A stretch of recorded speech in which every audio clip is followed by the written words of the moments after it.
Bismillah, elhamdülillah ve salatu ve selamu ala Resulillah. Rabbi şrah li sadri ve yassir li emri. Ve ahlul uqdatan min lisani yefqahu qavli. Bu son günler üzerinde çok dedikodu olan anlaşmalı boşanma belə adlı bir mevzu var. Bu mevzunun başlanğıcı bir ay, 2 ay bundan qabaq bildiyim qədərincə ortaya çıxıb. Yəni bu belə bir faydalı bir məsələ deyil. Bunu insanlara dərsini edək, anladaq. Lakin ortaya çıxdıqdan sonra bir neçə gün öncə bu barədə bir dərs etdim. Qısa. Məsələni qısa şəkildə anlattım ki, insanlara bəlli olsun ki, söhbət nədən gedir. Birinci bu məsələ, bu mövzu. İkinci də mənim tələbəm Əli Əbu Məryəm. İnsanlar belə tanıyırlar. Mən vaxtında insanlara, müsəlmanlara bu şəkildə təqdim eləmişəm. Yəni bir insanın da üzərinə məsuliyyətdir ki, birini gətirib ortaya qoyduqda ki, bu adam misal üçün aşpazdır və yaxud da bu peşənin sahibidir. Sonra nəysə bir anlaşmamazlıq olduqda onu təqdim edən insan məsuliyyət daşıyır. Gərək nəysə bir açıqlama verə, insanlara bu barədə gərək nəysə bir yol göstərə ki, yəni bu adam mənim tələbəm olub, dərs keçmişəm vaxtı ilə. Allahın dinindən lazım olan, hansı ki bugün dəvətlə məşğul olan insana lazımdır şər'i fənlər, müəyyən qədər öyrənib məndən. Düzdür, ondan öncə də belə insanlar olub, əvvəl keçmişdə belə insanlar olub, yəni elm tələbəsi niyyəti ilə, dəvətçi olmaq məqsədi ilə gəliblər, cavan uşaqlar olublar, keçmişdə belə adamlar, itib batıb gediblər. Düzdür, bunun bir səbəb odur ki, bu çətin bir şeydir, məsuliyyətli bir işdir. İnsan birinci cavan olur, bilmir. Girir, sonra burnu başı arasına dəyəndən sonra görür ki, yox. Çətin bir şeydir, çıxıb gedir. Sonra bu Əli bu barədə bir çıxıb danışıb bu mövzu ətrafında uzun bir saata yaxın.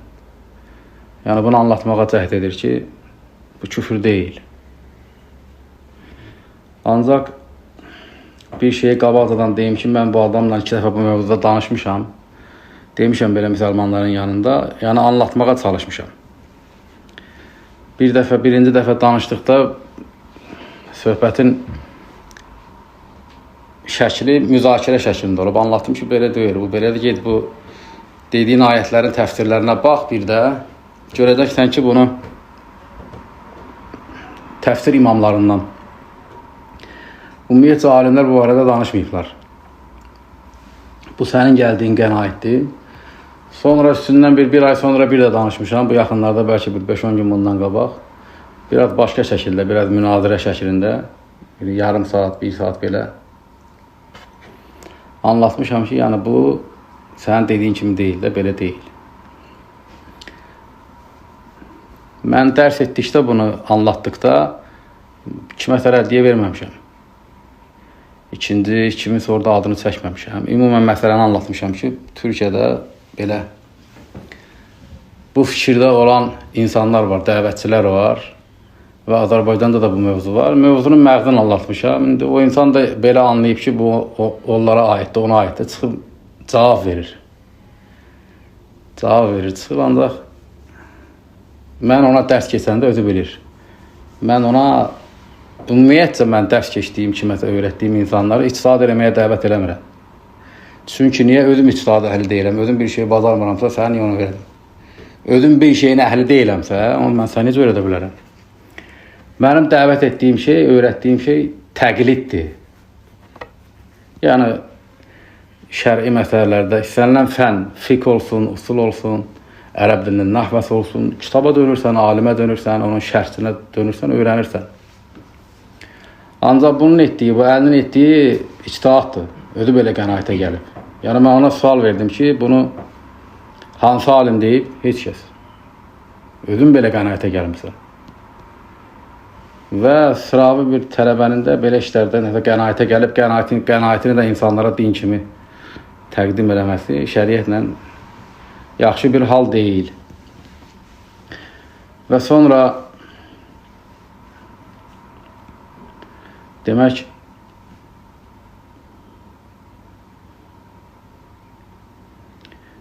orada belə bir kəlmə deyir başlanğıcda. Deyir ki, mən danışmaq istəmirdim bu barədə. Baxdım ki, buyunuz qulağa keçdi. Bu misaldır. Bu Anadolu türklərinin leksikonunda olan bir misaldır. Heç onu da doğru yerinə qoymur. Yəni o misalı bu məqamda çəkmirlər. Yəni misal üçün hər bir qövmdə olur da atalar sözü olur. Gəl o atalar sözünü uyğun bir məqamı gələ, ona uyğun bir yer orada deyəsən. Yəni onu yeri gəlməyən yerdə və ya da aidiyyəti olmayan yerdə dedikdə atalar söz olmur artıq, o boş söz olur. İndi mən bu adama 2 dəfə nəsihət eləmişəm, şəxsi də belə, yəni insanlar içərisində yox. İndi belə açıq hamının içərisində nəsihət edirəm. Yəni yenə də nəsihətdir o. O insana mənim bir pis niyyətim, pis məqsədim yoxdur. Və o bu məsələnin əhli deyil. Lakin qulaq asıb o 5-10 adam ki, haşiy salır. Elə onlar üçün də nəsihətdir. Ümumən müsəlmanlardan ötürü. İndi kimsə bir səfehin biri deyə bilər ki, nəsihəti insana təşkil edirlər.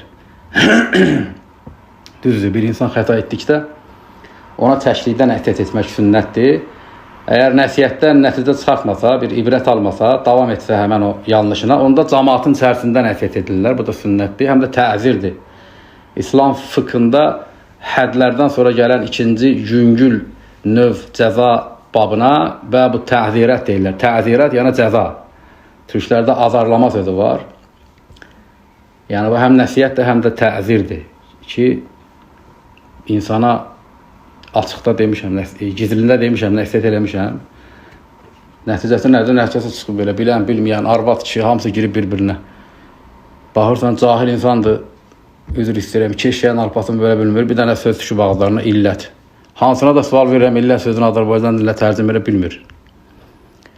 İllət kitabda, sünnətdə, Allahın və Rəsulunun kəlamında hər hansı bir hökmün hansı səbəbin üzərinə, hansı vəsfin üzərinə bina edildiyinə deyilir, illət. Onu da Qurandan, sünnətdən araşdırıb çıxartmaq alimlərin elm əhlinin işidir. Cahil adam nə bilir ki, illət nədir? Həm iyrənc, həm də gülünc görsənir kənardan. Çünki baxsan insan cahildən də aşağı səviyyəli bir adamdır. Şəriət təhsil eləməyib, danışdığı söz var, deyir, illət. Bunun illəti. Bu illəti deyir, yerinə 30 durmadı. Bu danışılan, dinləyən adamlar elə bir ki, münsiflər heyətidir, bir elm əhlinin ləznətidir. İkisi danışır, bunlar da görək, illəti kim doğru yerinə 30 durdu. Adi belə şeiriyyatda belə 2 dənə şair şeir deyəndə kənardan baxıb ona qiymət verən insan, o ədəbiyyatı bilən insandır. Baxır, görsün ki, qafiyə düz gəldi, rədifə düz oturdu, nəqarət düzüm oldu. Yoxsa öyle qıradan adam, sıradan bir adam qiymət verəməz ki ona. Səbəbşarı da bu adam, bu tələbəm, mənim tələbəm Əli olub ki, bu mövzunu açıb danışıb, anlaşmalı, tağutun məhkəməsində anlaşmalı boşanma küfür deyil. Bu məsələyə gələcəm, məsələni anlatmışam bir dəfə, bir də izah edəcəm ki, nə üçün bu küfürdür. Öncə onunla, bayaq öncə dediyim sözü ki, buyunuz qulağa keçdi, o misaldır, heç o misal da anlamır. İndi anladıram həm özünə, anlattığım şeylər həm özünə aiddir, həm elə hamıya aiddir. Hər kəsə aiddir. Buyunuz qulağa keçdi, bu Anadolu türkləri bunu o məqamda istifadə edirlər ki, bir canlının, insanın ya heyvanın qulağı olur, anadan gəlmə. Buyunuz sonradan çıxır. Buyunuz sonra çıxandan sonra da böyüməyə davam edir. Sonra gəlir qulağı kesir. Bunu hansı məqamda deyirlər? Misal üçün, uşaqdır, bir kişidən dünyaya gəlib, böyür, atasına çatır. Sonra elə bir hərəkət edir, heç onu atası eləməmişdi. Yəni, atasından da qabağa keçir. Deyirlər ki, buyunuz qulağa keçdi. Yəni pis mənada da nəsə bir tərbiyəsizlik eləyir. Misal üçün deyirlər buyunuz qulağa keçdi. Və yaxud da bir müəllimdir, və yaxud da bir şeyxdir, tələbəsi birdən gəlir elə şey danışır ki, şeyx onu danışmamışdı. Deyirlər buyunuz qulağa keçdi. İndi bu çəkdiyim misal ki var, buyunuz qulağa keçdi. Mən də məcbur qaldım danışdım. Əslində özünün halında olan insana aiddir ki, buyunuz qulağa keçdi. Mənə deyirsən ki, mənim hocamsan, mənə öyrətdiklərin dünya və içindəkilərdən xeyirlidir. Mən heç bu anlaşmalı boşanma mövzusunu danışmamışam. Nəyə danışırsan ki bunu? Nəyə ehtiyac var ki? Ümumiyyətlə bu günün məsələləri ki var, bu nə bilim insanlar hansı ki o fitnəli mövzular var, savunma, nə bilim məhkəməyə ayağı ilə getdi və s. bu kimi bu qəbildən olan mövzular. Bacardığım qədər bu mövzulardan heç vaxt danışmıram. O zaman danışıram ki, nəsə bir fitnə düşür. Artıq görürsən ki, danışmaq vacibdir. İnsanlar anlaşmamazlıqdadır. İnsanlar azma ehtimalı var. Hər hansı bir şəri məsələni doğru yerinə qoya bilmir, onda danışırsan. Yoxsa elə belə olmadan ona danışmağın nə mənası var ki? Olmadan ona danışmaq elə o həmən o şeydir, bu buyunuzun qulağa keçməsidir.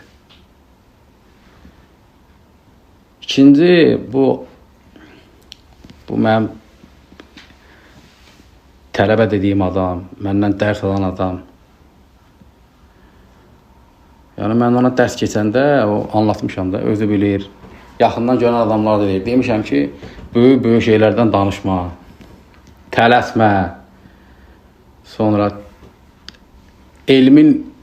şəriət elminin əsas iki üzərində dövr etdiyi fən biri ərəb dilidir, biri Qurandır. Bunlardan bəhs yapış, bunların üzərində çalış ki, təməkkün tap. Yəni möhkəmlən. Bir şey başlayırsan, sonra zaman onun üzərində mütəməkkin olur insan, yəni möhkəmlənir. Və adama dəfələrlə, saysız dəfə nəsiyyət eləmişəm. Mən illər öncəki ərəb dilində diqqət elə. Nəsə deyirsən bir ayət, nəsə bir hədis deyirsən, 5 dənə söz deyirsən, 4-ünü səhv deyirsən. Ərəb kəlməsi ağzına, dilinə yatmır. Bunu düzəlt. Əgər deyəndə səhv edirsənsə, kitabdan oxu. Kitabdan oxuyanda da səhv deyirsənsə, Azərbaycandasın deyə. Şərt deyil ki, elə hər şey deyəndə ərəbcə deyəsən. Əmin deyilsənsə, deyə bilmirsənsə, demə də. İnsan bunu düzəltmək əvəzinə nədən danışır? Anlaşmalı boşanma, əgər ixtilaf varsa, sözəndə küfürdür, ixtilafsız deməli mühakimə yoxdur. Elə məsələlərə girib ki, alimlər o şeylər danışmırlar. Həqiqi elm adamları o mövzuları danışmırlar cahillərin qarşısında. Bu da onu göstərir ki, insan xisləti belədir. Necə ki, insan misal üçün baxırsan bir kənddən gəlir, fəqir bir insandır. Əlinə biraz pul düşən kimi nə edir? İnsanın yerişi də dəyişir. Baxırsan ki, belə pul pis təsir edir də insana.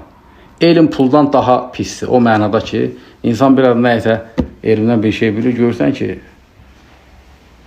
yəni elmin əlifbasında da artıq akademik məsələlərdən danışır.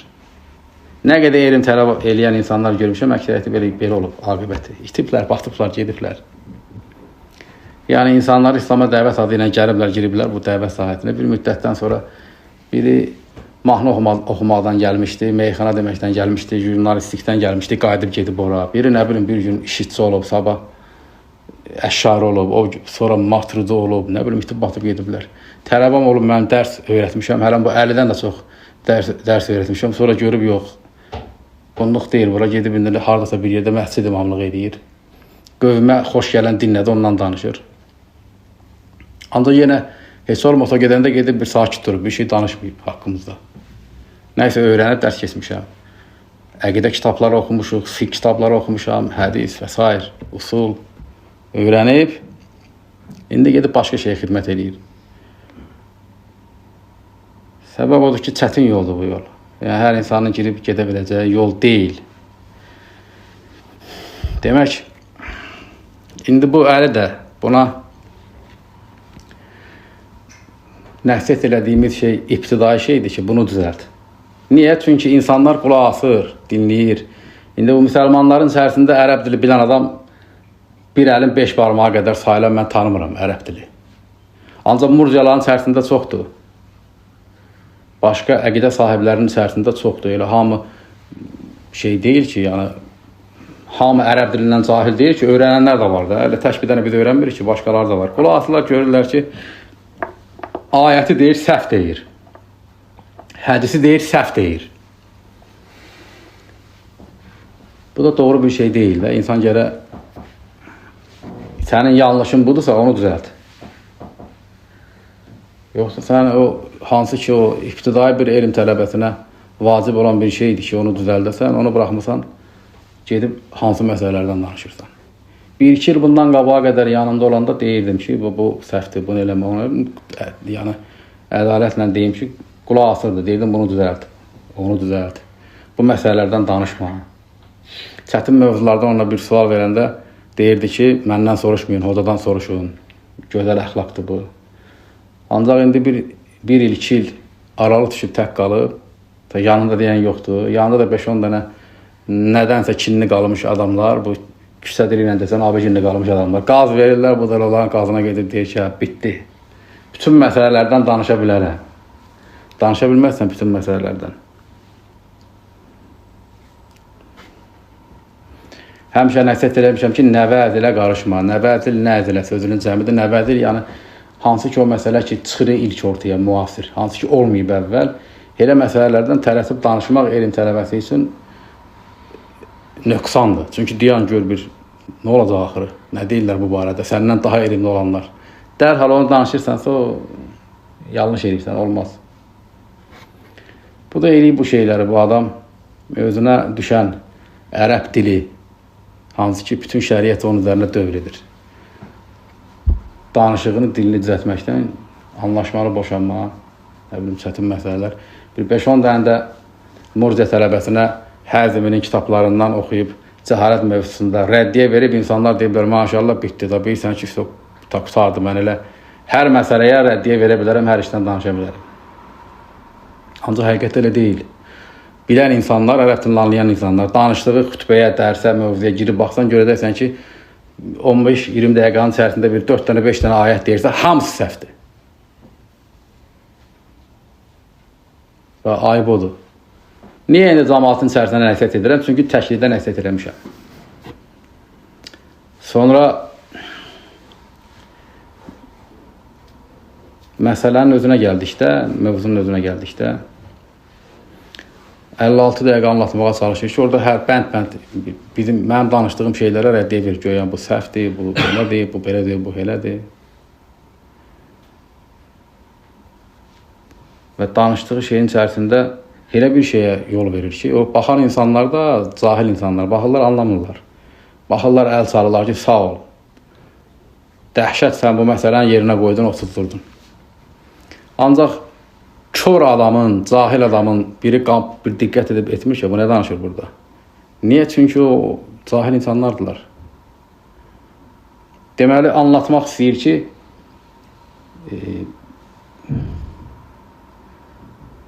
Peyğəmbər sallallahu aleyhi ve sellem Məkkədən Taifə gedir. Taifdən qovurlar, bir də geri qayıdır. Məkkədə Peyğəmbərin yaşayışına icazə vermirlər.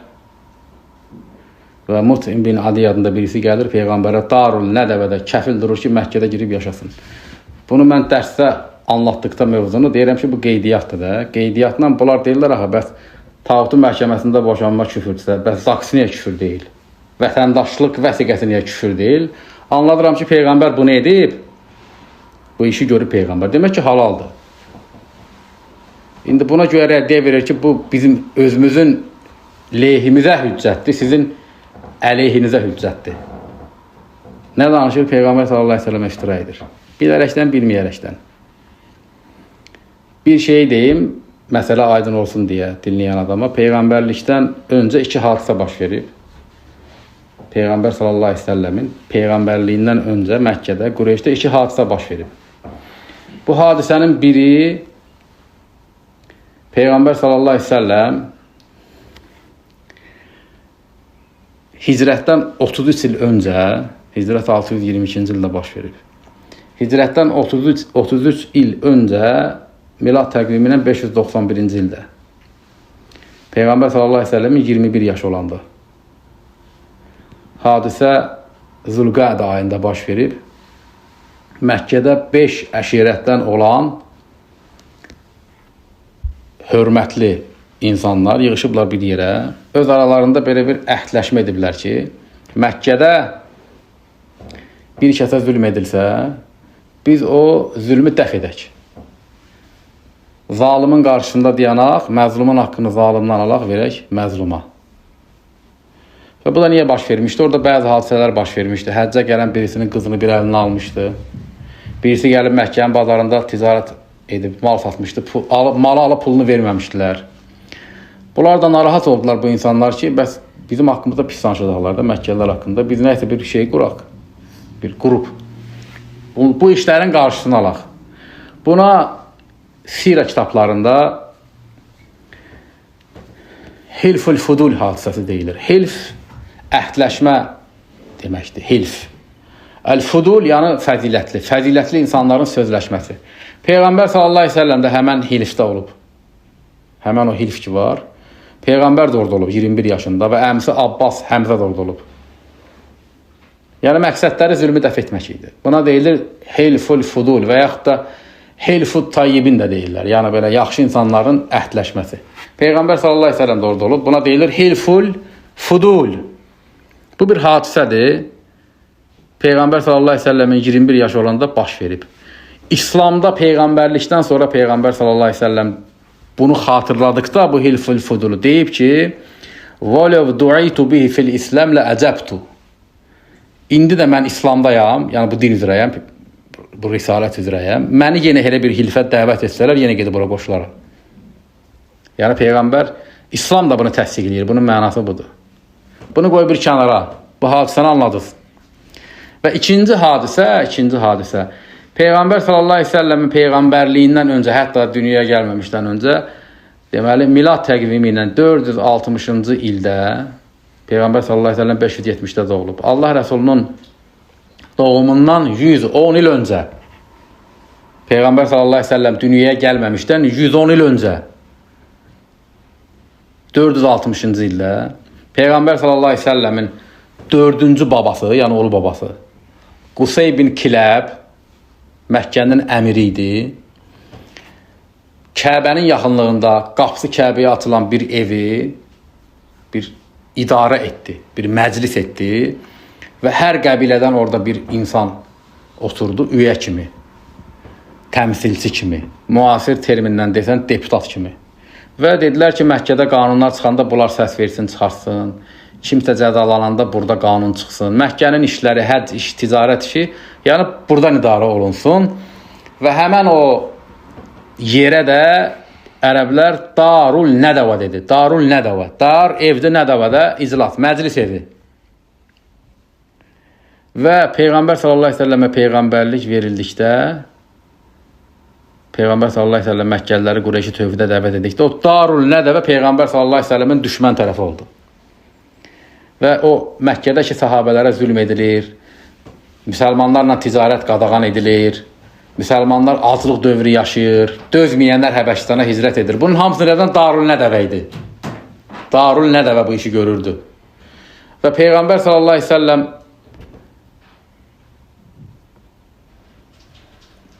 Darul Nədəvə Peyğəmbər sallallahu aleyhi ve sellemə gəldilər, dedilər ki, əl çək bu işdən. İstəyirsən, səni qızlarımızla evləndirək. Sənə mal, mülk nə istəyirsən verək. Əgər xəstəsənsə, sənə cin müsallat olubsa, ən yaxşı həkimləri gətirək, sənə ruqi etdirək. Nə istəyirsən eləyək də, bu yəni tövhid dəvətindən əl çək. Peyğəmbər inkar etdikdə, rədd etdikdə dedilər, istəyirsən gəl Darul Nədəvədə bizim başımız ol. Lap istəyirsən sənə kral eləyək. Peyğəmbər sallallahu aleyhi ve sellem dedi ki, bir əlimə günəşi, bir əlimə ayı versəniz, yenə bu yoldan çəkinmərəm. Və Peyğəmbər sallallahu aleyhi ve sellemin ölüm hökmü də Darul Nədəvədə çıxıb. Darul Nədəvə toplaşdı. Peyğəmbər sallallahu aleyhi ve sellemə ölüm hökmü çıxartdı. İbn-i İshaqın, İbn-i Hişamın sirasında keçir. Hətta İblis orada insan şəklində gəldi, iştirak elədi. Dedilər, sən kimsən, tanımadılar. Dedi ki, Nəciddən ya Nəcrandan gəlmişəm. Eşitdim ki, belə bir burada məclis qurulub. Əbu Cəhəl orada son yeşin olaraq hərə bir şey dedi. Əbu Cəhəl sonunda dedi ki, öldürək hər ailədən bir nəfər ki, qisasla qalmasın. İblis deyir ki, mən özüm onu təəccübləndim. Yəni, necə alına gəlib Əbu Cəhəlin. Yəni, Darul Nədəvə Peyğəmbərə ölüm hökmü çıxardılan yerdir. Bu Darül Nədəvə də budur. İndi sonra Peyğəmbər sallallahu əleyhi və səlləm Məkkəni fəth etdikdən sonra Darül Nədəvə müsəlmanların əlinə düşdü. Ondan sonra Əbu Cəhlin oğlu İkrimə iman etdi, müsəlman idi. Darül Nədəvə onlara xas idi. Muaviyyə radiyallahu anh xilafətində İkrimədən oranı pulla satın aldı. Oranı Məkkə valisinin oturacağı etdi, iqamətgahı etdi. Əməvi dövləti dağılana qədər bu belə qaldı Darül Nədəvə. Sonra Abbasi xilafəti quruldu. Xəlifə Harun əl-Rəşidin vaxtında əmr verdi, Darül Nədəvəni sökdürdü. Darül Nədəvənin tarixi də bundan bitdi. Darül Nədəvə Kəbənin yaxınlığında indi İbrahim məqamı tərəfə çıxır, orada bir ev olub. Yəni Məkkə orada idarə olunub. Deməli, aydın oldu. Hilful Füdül nədir? Darül Nədəvə nədir? İndi bu adam bir də rəddiyə vermək istəyir ki, bu qeydiyyat məsələsində əslində bu məsələ bizim lehimizə dəlildir, sizin əleyhinizə dəlil deyil. Yəni dinləyən adam dinləsin, görsün bu nə danışır. Darun Nədvə məsələsini gətirmək ki, Allah Rəsulü sallallahu əleyhi və səlləmi Məkkəyə geri buraxmadıqda, Taifdən qayıtdıqda buraxmadıqda Adi bin Mutim onu himayəsinə götürür və o vaxtda belə bir qanun var idi ki, bir nəfər kəfil olarsa artıq o himayəsinə götürülür. Ona heç kəs toxuna bilməz, bir nəfər ona kəfil olarsa. Və bu qanun da bu şeydə Darun Nədvədə çıxarılırdı. Darun Nədvədə verilən qanunlar idi. Amma Allah Rəsulü sallallahu əleyhi və səlləm mühakim olmadı Darun Nədvədə. Amma bu qeydiyyat olduğu üçün bunu qəbul etdi. Bu qeydiyyat olduğu üçün bunu qəbul etdi. Yəni bu dəlil tam bunu iddia edənlərin əleyhinədir, xeyrinə yox. Nə üçün? Çünki Darun Nədvənin birinci qurulma məqsədi mühakimə idi. Darun Nədvə ona görə qurulmuşdu ki, həccə gələn bir kəsin, o vaxt həccə bir nəfər gəlmişdi həcc üçün, Məkkə Qureyşin böyüklərindən bir nəfər onun qızını zorla əlindən almışdı. Və bu kəs də fəryad edə gəlir ki, Kəbənin ətrafına gəlirdi ki, ey Qureyş, budurmu sizin ədalətiniz? Siz Allahın evini qoruyan kəslərsiniz. Halbuki burada haqq ədaləti bərpa etmirsiniz. Burada zülm var, mənə zülm olunur. Mən haqqımı tələb edirəm. Mənim qızımı geri verin. Və Qureyşin böyükləri də yığıldılar, bir qərara gəldilər ki, yox, belə olmaz. Onun haqqı ondan alınmalıdır. Deməli, ortada nə var? Şikayət var. Həmin kəsdən şikayət olunurdu, ittiham var idi. Ki bu zülm olmaz, Allahın evində zülm olmaz, bu bizim üçün ayıbdır. Darun Nədvəni qurdular. Dedilər ki, bunu ona görə qoruruq ki, Darun Nədvəni quraq ki, bundan sonra belə bir hadisələr baş verdikdə nə olacaq? Biz bunun qarşısını alacağıq. Zülmün, haqsızlığın qarşısını alacağıq. Darun Nədvənin qurulma məqsədi məhkəmə idi. Darun Nədvə əslində məhkəmə yeri idi və oradan qərarlar verilirdi. Və himayəyə almaq qərarı Mutim bin Adi səfirəmsə adını unutdum, qarışdırdım. Himayəyə almaq qərarı həmin o məhkəmədən, Darun Nədvə məhkəməsindən zülmü ortadan qaldırmaq üçün qurulan bir qurumdan alınmışdı. O qərar. Allah Rəsulü sallallahu əleyhi və səlləm həmin o qurumun verdiyi qərarı qəbul etdi. Çünki bu mühakimə deyildi. Orada mühakimə olmamışdı. Eynilə biz məhkəmənin verdiyi qərarı, yəni bizim kağızı fəsx etmə qərarını qəbul edirik, amma ona mühakimə olmuruq. Allah Rəsulü sallallahu əleyhi və səlləmin etdiyi kimi. Darun Nədvə vermişdi bu qərarı. Darun Nədvənin qurulma məqsədi zülmü ortadan qaldırmaq idi. Zülmü fəsx etmək idi. Ona görə Allah Rəsulü sallallahu əleyhi və səlləm hətta İslamdan sonra, peyğəmbərlikdən sonra Darun Nədvə haqqında danışanda bunu zikr edir. Deyir ki, Darun Nədvə qurulmuşdu,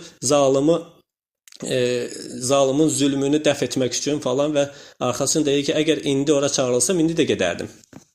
Yəni bu dəlil, bunu gətirmək bizim xeyrimizədir, bizim lehimizədir, onların tam əleyhinədir. Bunun ikisini bir edib. Deyir ki, Darun Nədvə deyir, ona görə qurulmuşdur ki, zülm edilməsin. Peyğəmbər də deyir, getdi oradan qeydiyyat aldı. Ancaq Darun Nədvə deyir, mühakimə olan yer idi. Peyğəmbər mühakimə olmadı. Və hətta Peyğəmbər dedi ki, Peyğəmbərlikdən sonra məni Darul Nədəvəyə çağırsalar, yenə gedərəm ora. İki şeyi qarışdırıb. Niyə? Çünki insan tələsik çıxım, nəsə bir şey deyim. Qatır, qarışdırır, tələsir. Niyə də ki, o danışanda ərəb dilində sözün birini ora keçirdir, bu söz ora keçirdir, sözü düz demir. Mövzu da onun kimi. Ancaq yeşun nəticədə Peyğəmbər sallallahu əleyhi və səlləm iftira edir. Allah Resulü aleyhissalatu vesselam Məkkədə deyir ki, bir əlimə günəşi, bir əlimə ayı versəz, gəlmərəm ora, yəni sizin dediyinizi etmərəm. Darül Nədəvəyə dəvət edirlər, başçı kimi qəbul etmir, rədd edir. Ancaq Allah Rəsulü deyir ki, mənə Darül Nədəvəyə, həmən o küfür yerinə çağırsalar, mən ora gedərəm.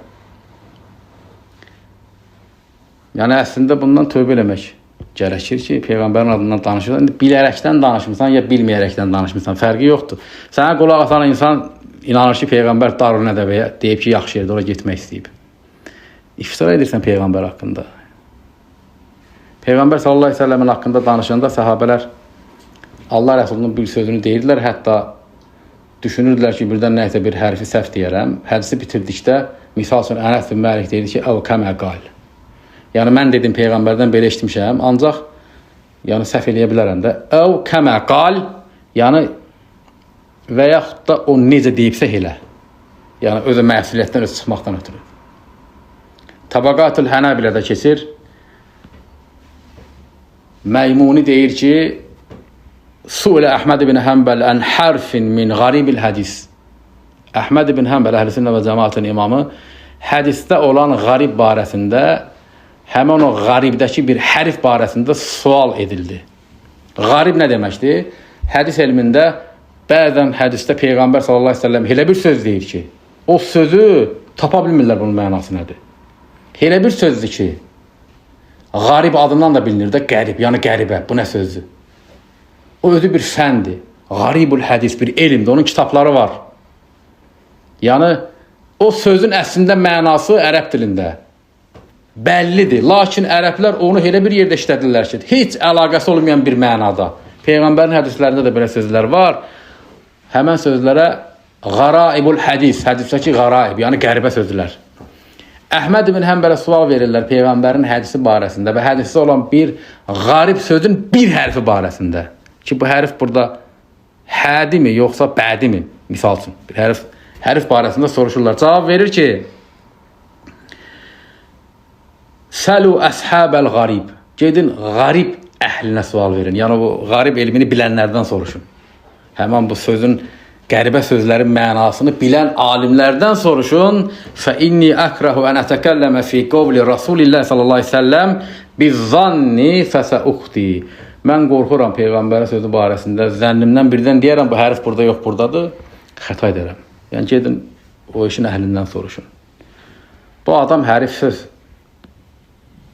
xətası etmir Peyğəmbərin sözü barəsində. Peyğəmbəri Darül Nədəvəyə göndərir. Ki Peyğəmbər deyib ki, mən Darül Nədəvəyə çağırsaydılar, bir də girərdim. İndi bu açıq nəsiyyətdir. Özünə də nəsiyyət eləyirəm. O qulaq asan cahil, cühala insanlar hansı ki, baxıb o əl salırlar. İlləti yerinə otuzdurdun qardaş, maşallah. Haqq gəldi, batıl yox oldu. Ay axmaq adam. Nə qanırsan sən, illət nədir? Sən nə qanırsan, hökm nədir? Dünyəvi işin nədirsə, ged ondan məşğul oldu. Vallahi çoxsuna baxsana heç dünyəvi məşğul olduğu işlə düzəm əlini başını bilmir. Dünyanı heç sən öyrənib qusarmamısan, məşğul olduğun işi. Girib illət, nə bilim, hökm söhbət edirsən. Biri də orada sən danışır ki, Peyğəmbər Darül parlamentoya girdi, dedi ki, mən çağırsaydılar bir də gedib ora girərdim. Qanmırsan, cahilsən. Pis bir xislət var bizim bu dindarlarda. Danışanda hamı deyir, biraz danışırsan elmin biraz çətin yerlərindən deyir ki, cahiləm hə. Mən cahiləm. Ancaq dalınca yaşayışına baxırsan, cahil kimi yaşamır. Sadəcə söz kimi deyir. Dilində deyirsən, cahiləm, yaşayışında yoxdur. Bu tövbəni gərəkdirir, bunu silmək lazımdır, tövbə eləmək lazımdır. Danışan da, dinləyən də, ona dəstək verən də. Niyə? Çünki Peyğəmbər sallallahu aleyhi ve səlləmin adından yalan danışmaq haramdır ən azından. Bu birinci məsələ, o mövzunun içərisində ki, yəni düzdür, başqa məsələlərə çox qarışmıram. Məsələnin o anlaşmalı boşanma, o mövzu barəsində anlatma edəcəm. Çünki insanlar çoxlu sual verirlər, görürəm ki, çox insanlar anlamır. Ya çətinlik çəkir məsələyə, şübhəyə düşür. Bunu yerinə qoyacam, lakin əsas məsələ o danışılanın içərisində Peyğəmbər sallallahu aleyhi ve səlləmin adından danışılan yalandır. Peyğəmbərə edilən, bilərəkdən və ya da bilməyərəkdən edilən iftiradır. ən mühüm budur. İslam dəvətçisinə düşən budur ki, Peyğəmbər sallallahu əleyhi və səlləmin kəlamını mühafizə etmək. Peyğəmbər sallallahu əleyhi və səlləmin sözünü dedikdə yəqin deyilsənsə demə heç vaxt. Çünki Peyğəmbər sallallahu əleyhi və səlləm kim bilərəkdən adından bir yalan danışarsa, cəhənnəmdə oturacağını hazır bilsin. Mən təəmmədə aleyyəl kəzbə fəlyətəbəvvə məqadahu finnər. Kim bilərəkdən adımdan bir yalan, mütəvatir hədisdir bu. Səhihdən düşsün. Kim adımdan bir yalan deyərsə, cəhənnəmdə oturacağını hazır bilsin. Demək, məsələnin özünə gələk, anlaşmalı boşanma. Bir neçə gün bundan qabaq anlatmışam. Tağutun məhkəməsinə və tağutun hakiminə mühakimə olmaq küfürdür. Bu, məlum minə din bid-darura, dindən bilinən zəruri bir məsələdir. Kitab və sünnətdə bunun çoxlu dəlilləri var.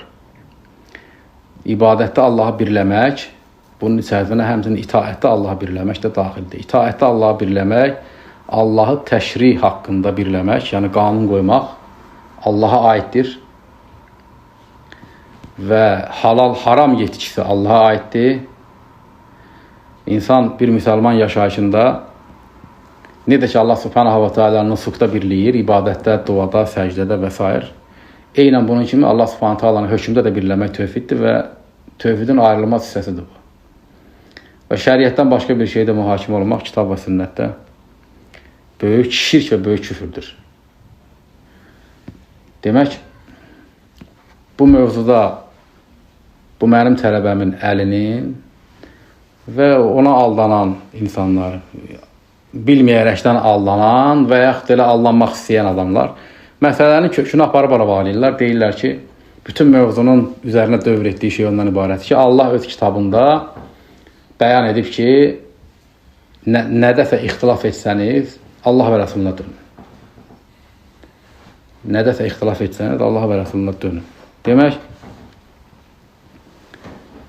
əgər ixtilaf etmiriksə, aramızda bir ixtilaflı, bir çəkişməli bir anlaşmamazlıq olan bir məsələ yoxdursa, gedib o hakimdən hər hansı bir sənədi fəsx etdikdə bizim ixtilafımız yoxdur ki, ixtilafımız çözülüb belə getmişik. Bu artıq mühakimə olmaq deyil. Çünki Allah subhanahu wa ta'ala deyir ki, فَاِنْ تَنَازَعْتُمْ فِي şey. Əgər nədə ixtilaf etsəniz, فَرُدُّهُ ilə Allah və Rasul, Allah və Rasuluna qaytarın. Bizim aramızda ixtilaf yoxdur. Deməli, geçsək o hakimdən nə isə istəsək, biz mühakimə olmuruq ki, çünki şərt budur ki, əgər ixtilaf etsəniz. Şərt yoxdursa, şərt nədir? İxtilaf. Deməli, məşrut da yoxdur. İxtilaf yoxdursa, mühakimə yoxdur. Belə bir yanaşma, batıl yanaşmadır bu. Əslində, bu, yəni, batıl bir yanaşmadır. Misal verir, deyir ki, Əli misal verir, deyir ki, misal üçün, dəstəmaz namazın şərtidir. Əgər birisi dəstəmaz almadan namaz qılıbsa, deyir ki, namaz əslən yoxdur. Sonra deyir ki, ixtilaf etmək mühakimənin şərtidir. İxtilaf eləməmisənsə, mühakimə də yoxdur. Deməli, ixtilafın yoxsa, tağutdan gibi hökm tələb edirsənsə, ya və yaxud da bir onların təbiri ilə sənədi fəth etməyə tələb edirsə, bu mühakimə deyil. Çünki ixtilaf yoxdur. Bu da mühakimə deyil. Belə bir yanaşma, batil bir yanaşmadır. Tağutda mühakimə olmağın, tağutda mühakimə olan kəsən hansı ki, Allah subhanahu wa ta'ala onun küfrünə hökm verib, bu hökmün küfr hökmünün illətləri, hansı ki, yəni vəsfləri, hansı əməllər işləndikdə Allah təbaraka və teala bu əməli işləyənə tağuta mühakimə olan kəs kimi küfr hökmü verir. Bunun illətləri ayətlərdə hakimi seçməkdir. Necə ki, Nisa surəsi 60-cı ayətin nüzul səbəbində gəlib, insanlar hakim seçməkdə ixtilaf edirdilər. Kəb bin Əşrəf yoxsa Muhammed aleyhissalatu vesselam. Bu seçki üzərindən ayət nazil olub ki, bunlar kafirdirlər. Niyə? Kafir hakimi seçdilər ona görə. Bu illətdir. İkinci, hakimdən hökm tələb etmək.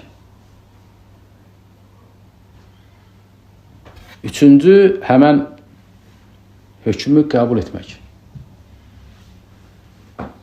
Allah təbaraka və teala deyir ki, yuridun ən yətəhəkəm ilə tağut. Onlar tağutun mühakiməsini istəyirlər. Yəni, mühakimə ondan hökm tələb etmək. Və Nisa 65-də deyir ki, Allah subhanahu teala Fələ və rabbikə la yu'minuna hatta yuhakkimuka fima şəcərə beynəhum thumma lam yacidu fi anfusihim haracan mimma qadid. Sənin Rəbbin and olsun ki, onlar aralarında baş verən ixtilaflarda səni hakim təyin etmədiksə, götürən hakim seçmək. Hakim təyin etmək, seçmək. Sonra verdiyin hökmə də boyun əymədikcə. Bu da 3. Tağuta mühakimə olan adam bax bu şeylərlə olur. Kafir. Allah Subhanahu taala bu 3 şeylə tağuta mühakimə olana küfür hökmü verir. Bir insan anlaşmalı boşanma məsələsində qadın kişi anlaşıb. Evi, pulu, uşağı hamısını bölüblər. Bir dənə qalıb sənədi fəsx etdirmək. Və gedirlər tağut məhkəməsinə müraciət edirlər. Onların təbiri ilə ki, müraciət edirsən. Təbii ki, müraciət şifahi olmur, yazılı olur. İnsana yazdırırlar ki, filan. Hakim cənablarına xahiş edir ki, bizim bu işimizə baxın. Səndən o zaksın sənədini istəyəcəklər, şəxsiyyət vəsiqəsini istəyəcəklər, gün təyin edəcəklər və oradakı hakim mühakimə edəcək səni. Hakim səni mühakimə edəcək. Sənin o anlaşmağının bir mənası yoxdur. Sən artıq ona öz yazınla, öz müraciətinlə hökm tələb edirsən ondan. Və bu da küfürdür. Yəni bu apaçıq bir məsələdir.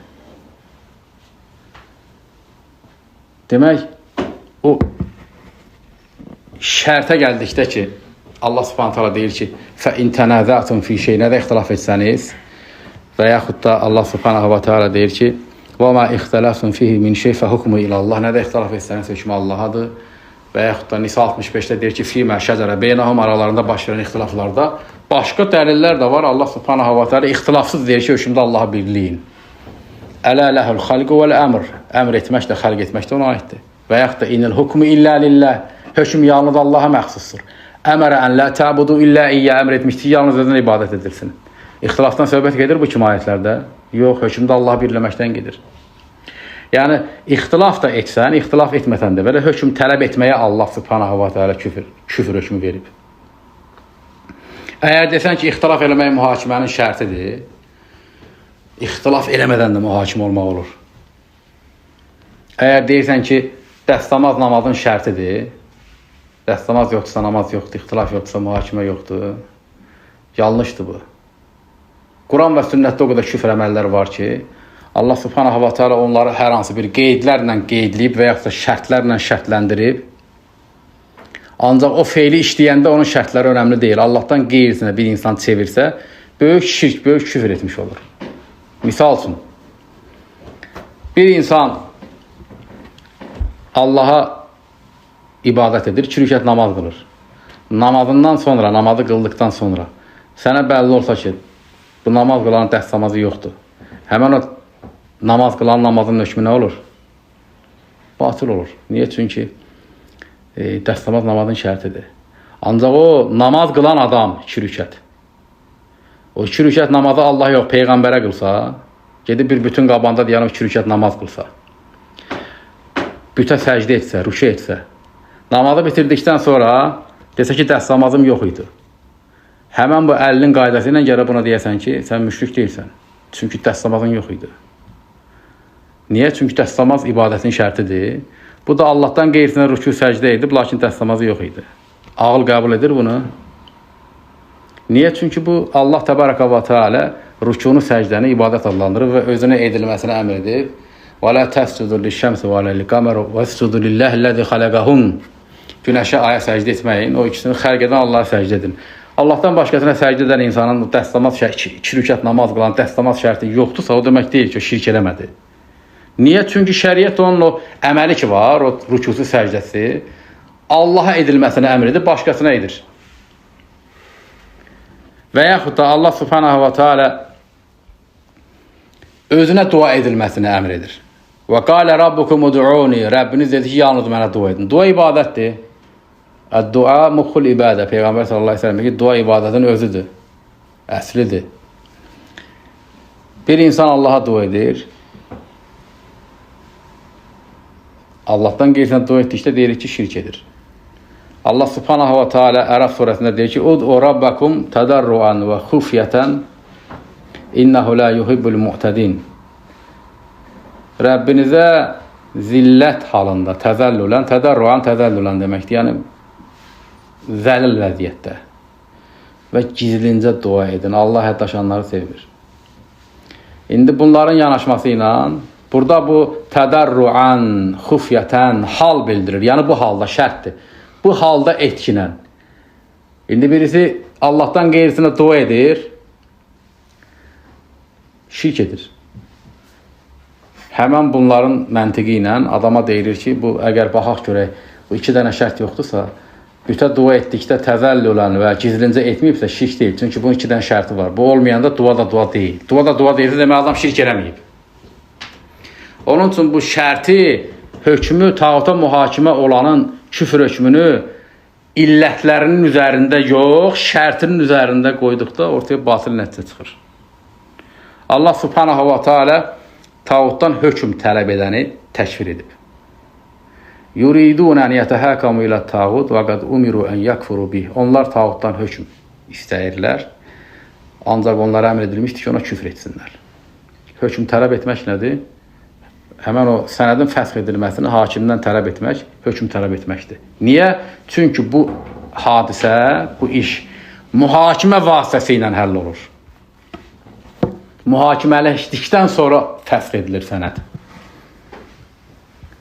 Və onun hökmünü qəbullanmaq 2-ci illət, onu hakim seçmək 3-cü illət. Şərtini burax. Əgər bu 3 şeydən birisi varsa, artıq insan tağuta mühakim olmuşdur. Bir dənə şərtinin üzərində durmaq ki, illət bu şərtidir. Əgər ixtilaf etsəniz, Allah və Rəsulullah dönün. Deməli, ixtilafımız yoxdursa, anlaşmışıqsa, tağuta döndükdə bu mühakimə deyil, bəs o 3 dənə illət hara getdi? Bəs tağutu hakim seçmək, ondan hökm tələb eləmək, onun hökmünü qəbullanmaq bu hara getdi? Ayətlərdə olan, ayətin özündə olan bu şeylər hara getdi? Bu nəyə yol açır? Dolayısıyla tağuta mühakimə olmağın caiz olmasına yol açır. Yəni, bir insan hər hansı bir haram olan bir şeyi birbaşa deyir ki, bu caizdir və yaxud da təvillə deyir. Son nəticədə yenə ikisinin də nəticəsi eynidir. Bir insan deyir ki, tağuta mühakimə olmaq caizdir, küfürdür o. Bir insan da deyir ki, tağuta mühakimə olmaq caizdir, ancaq anlaşıb gedəndə yenə caiz görür tağuta mühakimə olmağı. Eyni şeydir, fərqi yoxdur. Etiraz edib deyirlər ki, baxırsan belə cahil insanlar deyirlər ki, nətər olur, sənədə gedib asan xidmətdən alanda küfür olmur, məhkəmədən alanda küfür olur. Bəli. Asan xidmətdən gedib sənədi alanda sənə demirlər ki, mühakimə olun, sonra verək. Məhkəmə baş versin, sonra verək. Ancaq məhkəmədə deyirlər ki, birinci mühakimə prosesi olsun, araşdırılsın, tərəflər dinlənilsin, iddialara baxılsın, yekunda hökm verilsin. 2 yerdir, ikisi də eyni sənədi verir. Birinə gedirsən, deyirsən, mənə bu sənədi ver, deyir ki, veririk, lakin bir dənə şərtimiz var. Sənəddən öncə 100 qram araq içməlisən. 2-ci yerə gedirsən, deyir ki, elə araq içmədən də verir, yala. Bu ikisinin fərqi var. Var fərqi. Biri haram şərt qoyur qarşına, ikincisi qoymur. Bu belə bir çətin bir şeydir. Bunu səfeh insanlar anlamırlar. Nətər olur, gedib kəndxudadan alanda, bələdiyyədən alanda, zaks eləyəndə, qeydiyyat eləyəndə o səndən küfür tələb etmir. Haram bir iş görmək tələb etmir. Ancaq məhkəmədən gedib zaksın fəsx edilməsini sənədi tələb etdikdə səni mühakimə prosesinə salır, öz qanunları ilə mühakimə edir, sonra verir o sənədi sənə. Bu qədər çətindir, bunu anlamaq asan bir şeydir. Fərqi budur. Və bunun üçün də anlaşmalı boşanmanı mühakimədən hesab etməyənlər mühakiməni dolayısıyla caiz görürlər. Başqa bir qrup insan, bu biraz daha köhnə mövzudur, Türkiyədə var, ərəb ölkələrində də var, elm adamlarıdır, girirsən dürə-bədürə elmi ləcnələrdə, insanlar Avropadan, Amerikadan fətva alırlar ki, problemimiz yaranır, burada dünyavi məhkəmələr var, gedə bilərik, deyirlər, gedə bilərsiniz. Çünki tağuta mühakimə ilə bağlı nazil olan ayət və o qissə Mədinədə nazil olur. Burada 2 məhkəmə var idi. İslam və Kəbb-i Əşrəf. Peyğəmbər sallallahu əleyhi və səlləm və Kəbb-i Əşrəf məhkəməsi. Ona görə kafir oldular. Yəni ikisi var idi deyə kafir oldular. Ancaq indi İslam yoxdur, bir dənə küfür varsa deməli bu sənə aid deyil. Bu da dolayısıyla birbaşa olmasa da dolayısıyla nə edir? Tağuta mühakiməni caiz görür. Ancaq həqiqətdə isə Allah subhanahu wa ta'ala tağuta mühakimə olan insanı İki məhkəmənin olduğuna görə yox. Anlaşandan sonra küfr olmur. Anlaşmadan gedəndə küfr olur. Buna bağlamayıb. Tağuta mühakimə olan bir kafirin küfr etmə səbəbi, illəti 3 şeydir bu dediyim şeylərdir. Vəssalam.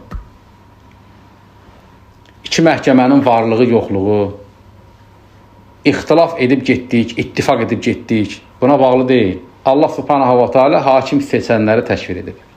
Allah subhanahu wa ta'ala hökm tələb edənləri təşkil edib. Allah subhanahu wa ta'ala hökmlə qəbullamanı küfr adlandırıb. Bitdi. İllət bu 3 şeydir. Küfr hökmü də bu illətlərə bağlıdır. İllət var, hökm də var. Bu usul fiqh qaydasıdır. Əl-hukm, hökm. Yadur ma'a illətihi. Vücudan və adəmən. Hər bir hökm illəti ilə birlikdə dövr edir. Varsa var, yoxdursa yoxdur. Bu 3 vəsf ortaya çıxsa, hakim seçdin, hökm tələb etdin, hökmündən razı qaldın, bu küfürdür. O xaricində olan ixtilaf ki, yoxdur. Allah subhanahu wa ta'ala müsəlmanlara deyir ki, ixtilaf etsəniz Allah və Rəsuluna dönün.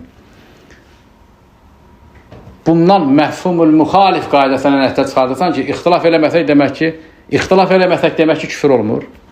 Məfhumul müxalif nə deməkdir? فَاِنْ جَاءَكُمْ فَاسِقٌ بِنَبَئٍ فَتَبَيَّنُوا. Fasıq sizə xəbər gətirdikdə araşdırın. Əks mənası nədir? Fasıq olmayan xəbər gətirsə qəbul edə bilərsən.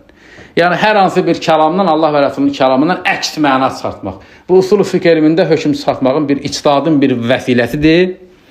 Buna məfhumul müxalif deyilir və usul fiqh elmində alimlər ixtilaf ediblər. Bundan hökm çıxartmaq olar yoxsa yox? Misal üçün Əbu Hənifə məzhəbində haramdır məfhumul müxaliflə hökm çıxartmaq. Cümhur deyir ki, keçərlidir bəzi şərtlərlə, lakin halal haramda, əqidədə yox. Tağuta mühakimə və əqidə məsələsidir. Məfhumul müxalif burada işlətməyin yeri yoxdur. Lazım olmayan şeyi lazım olmayan yerdə işlədirsən, ortaya da bir küfr çıxır. Allah təbaraka və teala deyəndə ki, nədə ixtilaf etsəniz, fə in tənəzətum fi şey, nədə ixtilaf etsəniz, fərudduhu ilallah və rasul. İndi bir adam desə ki, mən buradan belə bir əks məna çıxardıram ki, Allah deyir ki, nədə ixtilaf etsəniz, Allah və Rəsuluna qaytarın. Yəni Allah deyir ki, ixtilaf eləməsəz, siz gedin tağuta da qaytarın. Problem deyil. Əks mənası belə çıxır da. Bunlar da belə yox, buna başqadır, bənzər bir məna çıxardıblar ki, əgər ixtilaf eləməmişiksə, deməli, geçsəydi belə mühakimə deyil ki. İndi başqa birisi bəyək dediyim ki, nəticə çıxarsa, gərək bunlar onları qınamyalar. Allah azza və cəllə deyir ki, fə in tənəzətum fi şey, müsəlmanlara deyir. Ey iman edənlər, Nisa surəsi 59-cu ayətdə, fə in tənəzətum fi şeyin, hər nədə ixtilaf etsəniz, fərudduhu ilallahi və rasul, əks mənası, ey iman edənlər, əgər bir şeydə ixtilaf etməsəz, hara siz qaytarın. Məfhum müxaliflə məna çıxır, təbii ki, çıxır. Düzdür, haqdır, yox, batildir. Bunlar da buna bənzər bir nəticə çıxardılar. İxtilaf yoxdursa mühakimə deyil, yəni ki, küfür deyil. Bu məsələnin, bu işin küfür olma səbəbi budur. Bacardığım qədər insanın başa düşəcəyi dildə, asan sözlərlə anladıram ki, dinləyən adam başa düşdü ki, biz niyə deyirik ki, bu küfürdür? Nə üçün deyirik ki, bu küfürdür? Bizim Əli ilə, Vəli ilə, Ömərlə, Məmmədlə, Hüseynlə düşmənçiliyimiz yoxdur. Bu Allahın dinidir. Allahın dinində nə dost, nə qardaş, nə tələbə keçmir. Allahın dinidir. Bu düz olsun deyə bunu anladan insan, batili danışan, batili ortaya qoyan insan, dədəm də olsa, anam da olsa, övladım da olsa, fərqi yoxdur. Tək Allahın dininin dəvəti düz olsun. Və bunun düz olmasına görə də bütün müsəlmanlar da fəda olsun. Bütün kafirlər də fəda olsun. Müsəlmanların canı da geçsin, malı da geçsin. Ancaq bir dənə bu düz olsun. Nə fərqi var, kimdir, nəçidir? Allahın dini budur, bu belə olmalıdır. Adam da bu işlərdən anlayışı olan adam deyirsə, buna kənardan qiymət verirsə, bu adam axmaq adamdır, səfeh adamdır. Əslində bir müsəlmana, bundan öncəki dərsdə də demişəm, ümumiyyətlə hər soruşana deyirəm ki, bir sıravi bir müsəlmana bilmək ki, tağuta mühakim olmaq küfürdür. Küfür də yalnız ikrah halında mübah ola bilər. Nöqtə, bu qədər, bitdi. Qiyamət günü bununla geçsən, nicat tapacaqsan. Bu təfərrüat ki var, danışırıq. Avam, axmaq adamlar da götürürlər bunu, boşboğazlıq mövzusu deyirlər Allahın dinini. Məcbur qalıb danışırıq. Yoxsa bunu anlatmağın nə mənası var bu insanlara? Bunu danışan insanlar namazlarının içərisində rukunu, vacibi, sünnəti bir-birindən ayırt edə bilməyən adamlardır. Ərəb dili bilməyən, Fatihə surəsini oxuya bilməyən adamlardır. Bunların mövzusuna bax, bunun illəti. Bu alimlərin işidir, elm tələbələrinin işidir. Elm tələbəsi də bir harasa çatıb, bilir də çatıb. Bildiyin qədər danışmalısan. Yoxsa sən hələn 2-ci sinifin kitabını bitirməmisən, 11-ci sinifin dərsliyindən insanlara dərs keçirsən. Kənardan baxanda nə deyərlər bu adama? Avam adamlar ayırt eləmirlər, ancaq hamı axmaq deyir ki, müsəlmanların içərisində şəriətdən cahil olan adamlar var, ancaq çox ağıllı adamlar var, ayırt eləyə bilirlər. Baxırsan bir də elə bir müsəlman hələ bir şey tutur ki, heç elm tələbəsi onu tutmayıb. Cəmaət ayırt eləyir. İnsanların hamısı axmaq deyil ki, ayırt eləyirlər.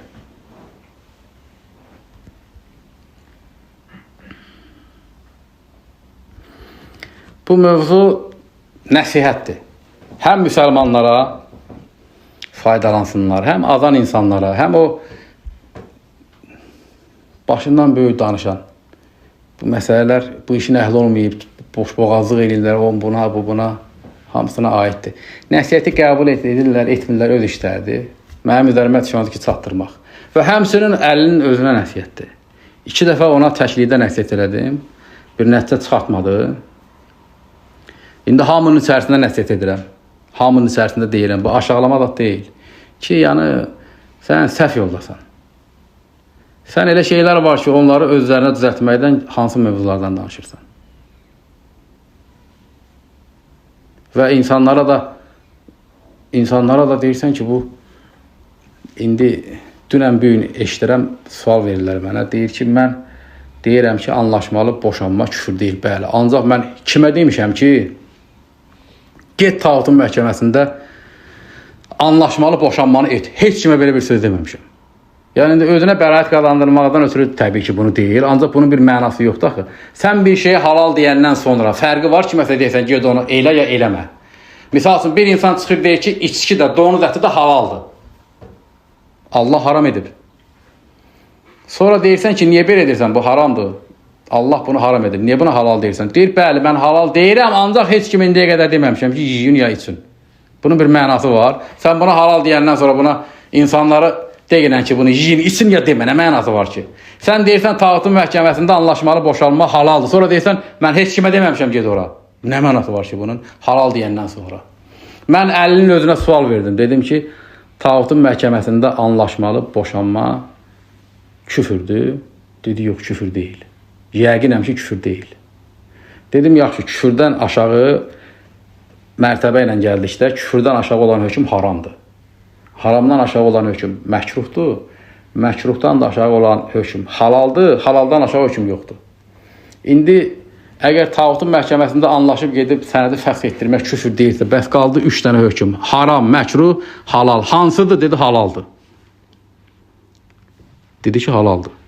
Ancaq halal deyil.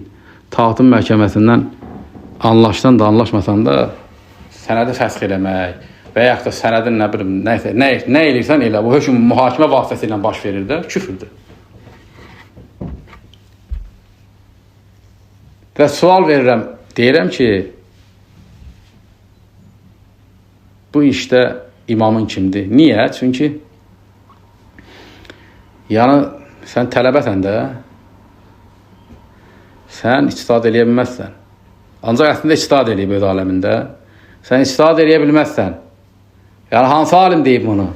Sahabədən ta bu günə qədər. Sahabə, 4 imam dövrü, orta əsr İbn Teymiyyə, gəldik nəcdlərə keçdi, gəldi, çıxdıq indiki dövrə. Hansı bir mötəbər əhl-i-sünnət alimi deyib ki, tağutun məhkəməsində ixtilaf eləməsən, gedib oradan müraciət eləmək küfür olmur. Hökm tələb etməkdən ötürü, fəsx etdirməkdən ötürü. Heç bir alim deməyib. Deyirəm, sənin öz qənaətindir, sən özün bu fikrə gəlmirsən. Kim deyib? Deyir, həzmi deyib. Deyirəm, necə deyib? 4 dəfə, 5 dəfə dinləmişəm. Deyir, yox, dinləməmişəm. Deyirəm, həzmi elə demir. Yəni, sizin dediyiniz şey demir də.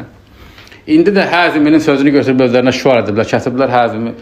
Yəni, həzmi də belə deyir. Əslində, həzmi elə demir. Yəni, həzmi deyir ki, tağutun məhkəməsində bir ixtilafı çözmək küfürdür.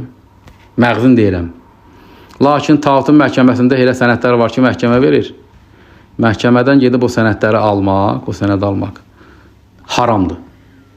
Çünki niyə? Əsl odur ki, tağut məhkəməsi küfür bir yeridir. Oradan ümumiyyətlə heç almaq olmaz, haramdır. Bunlar halal deyirlər. Heç həzimin dediyini də demirlər. Həzimi deyir, ümumiyyətlə oradan heç bir sənəd almaq olmaz, haramdır. Həziminin haram dediyinə bunlar halal deyirlər. Lakin həziminin dediyi gedib orada mühakimə, o demir ki, ged anlaşdın, ged mühakimə olun, sonra fəsx et. Sənəd almaq deyir. Məhkəmələrdə, dünyəvi məhkəmələrdə cürəbədərə şöbələr olur da, cürəbədərə araçlar verirlər. Əgər mühakimə etmədən araçı verirlər, təbii ki, zərurətdə almaq olar. Ancaq əslən haramdır. Heç həzimin dediyini də demirlər. Bir də ki, tutaq ki, lap həzimi deyir.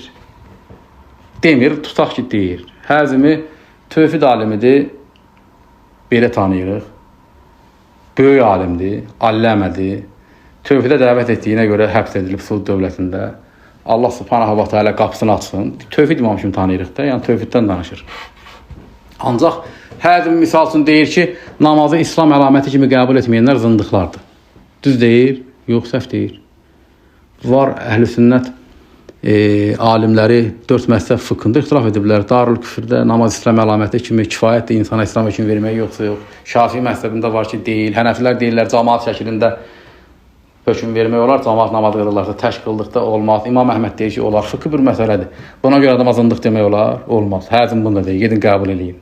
İndi hədimi bunu deyir deyə mən hədim haqqında nə də pis söz deyirəm, yox demirəm. Alim də deyir. Dilimi qoruyuram haqqında. Ancaq bilirəm ki, batildir onun dediyi. İndi yəni demək istəyirəm ki, hədimi də alimdir də, elm adamıdır.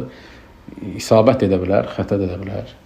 Ancaq bəli, tövhid alimidir. Bu müasir məsələlər, murciyalar, cəhmilər və s. Azir məsələsi, müşriklərin təşkiri məsələsi, tağut və s. Bu məsələlərdə mükəmməl dərsləri var. 10 minlərlə insanlar ondan faydalanırlar.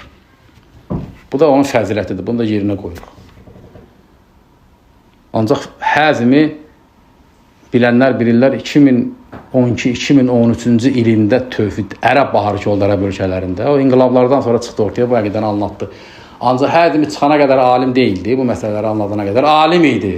Yenə həmən o usul elmi, fıkh elmi, qiraət elmi, məntiq elmi, böyük bir akademik səviyyədə elmi var idi, alim idi və bütün Məkkə, Əzhar bunu belə qəbul edirdilər ki, bu mükəmməl bir elm adamıdır. Ancaq əqidəsi nə idi? Mədxəli idi. Özü bunu deyir ki, mədxəli olmuşam. Rabi bin Hədi Əl-Mədxəlinin müasir murciyanın bir cərəyanıdır, mədxəllər deyirlər. Vali ilə əmr nə edir, itaat eləmək lazımdır. Şirk edənlər cəhalətlə üzürlüdür. Həzimi həmən o mədxəli cərəyanının alimlərindən olub. Sonradan bu şeyə gəlib də, bu əqidəyə gəlib. Ancaq tarixin deyirəm də 2013-2012. Həzimi mədxəli əqidəsində olanda mən 2008-2009-cu ildə Azərbaycanda tağuta küfür, murciyaların təkfiri, mədxəllərin zəlaləti bundan danışmışam. O zaman da həzimin mədxəli mənhəcində idi. İndi həzimin özlərinə qalxan etməkləri yəni boş bir şeydir. Həzim bulan dediyini demir. Sadəcə onun üzərinə qalğan edirlər. Xülasə, bu danışdığım, başdan dedim ki, bu tələbəyə, əliyə nəsiyyətdir. Ki, yəni yanlış yoldasan, yanlış edirsən. Və nəsiyyəti belə açıq, hamının dinləyəcəyi şəkildə etməyimin səbəbi də onun bu işi hamının dinləyəcəyi şəkildə etməsidir. Bu məsələləri o çıxıb danışıb, qatıb, qarışdırıb, anladıb. O səbəbdən və ona öncədən də 2 dəfə nəsiyyət eləmişəm, nəticə çıxartmayıb. Ona görə bu şəkildə, ümumi şəkildə həm mövzunun üzərindən bir də danışdım ki, niyə bu küfürdür və bir də bu əli barəsində deyirəm ki, yəni mənim tələbəmdir, mənim yanında öyrənib, mən öyrətmişəm, ancaq bu şeyləri mən ona öyrətməmişəm. Mən ona get ayətlərdən istifadə belə şeylər danış öyrətməmişəm. Mən ona demişəm ki, ərəb dilini düzəlt. Nəvə dildən danışma. Bu məsələlərə girmə. Gedib kənarda bir müddət, 1-2 il qalıb, artıq o şeydə ona deyən yoxdur. Nə istəyir danışır. Nəticəsi də bu olur. İbrət olsun insanlara. Elm öyrənmək istəyən insan, ya heç elm öyrənməyən bir müsəlman, bir ibrət olsun ki, yəni bu işlər belə olmur, belə olmalı deyil. Allah subhanahu wa ta'aladan istəyirəm ki, bunu fayda etsin müsəlmanlara da, sapanlara da, həmin o tələbəmin özünə də. Subhanakallahumma bihamdik, əşhədu ən la ilahə illə əntə, əstəğfiruka və etûbu ileyk.